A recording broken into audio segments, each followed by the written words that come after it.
Welcome back to Busting Addiction and its Myths, brought to you by Safe House Rehab Thailand, which now has a spectacular new beach location near Hua Hin, Thailand.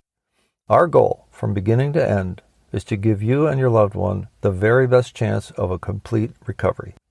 And to that end, you can't imagine a more serene yet astonishing setting than our location near the beach in Dolphin Bay. With the sea a short walk in front of us, and the awesome Samrayat National Park mountains behind our facility, we offer the most peaceful sanctuary one could possibly imagine to begin the journey of complete recovery.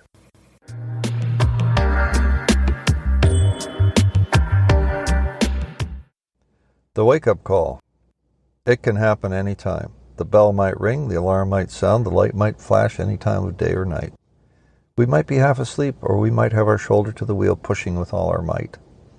Awakenings happen all the time, to people all over this earth. For the purposes of this discussion, awakenings are of two types. The dad says, "Oh my God, my son is an alcoholic." Or the addict says, "I think I am powerless over drugs and alcohol and that my life has become unmanageable." In either case, one hopes that upon awakening, the dad or the addict will seek the help he needs to take him to the next step. And that is the realization that the admission of powerlessness is the first step in regaining any power whatsoever over a powerful disease. Interesting paradox, isn't it? During our addiction, I speak from experience, even though we might have experienced some good times, a vague and persistent nagging within our deepest selves continued to bear witness that all was not well. In fact, it was at times hell itself. Then we would get sober or clean for a little while, and we could pretend a while longer, until we couldn't. It was impossible, short of suicide, which we all considered at one time or another, to kill that innermost voice that whispered to us of life's opportunities for growth and wholeness that we were helplessly letting slip by. It did not matter to what or to whom we were addicted. The above passages, so poignant in their depth, are taken from the Handbook of Sex and Love Addicts Anonymous, but as you can readily see, they can apply to any addiction. The self-talk that accompanies the awakening is interesting.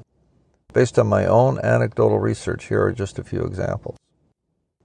Quote, "I just woke up one morning and realized that life was just slipping by and I hadn't accomplished a goddamn thing." Close quote.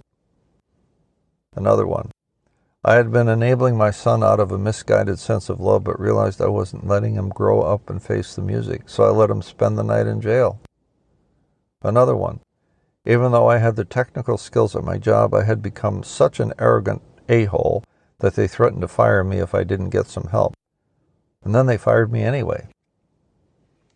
Next one. "I was so obsessed with the sexual allure of this woman, I lied to my wife, I spent money I didn't have, and I started drinking so I could spend my nights at the bar with her.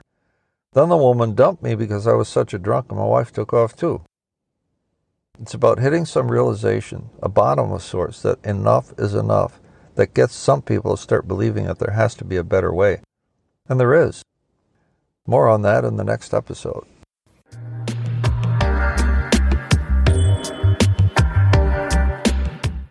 This podcast is sponsored by Safe House Rehab Thailand, with a new beach location near Hua Hin, offering the best chance of a complete recovery, because families today are facing new challenges and deserve a better way forward. All in the warm embrace of our staff and our welcoming environment, unsurpassed anywhere in Thailand.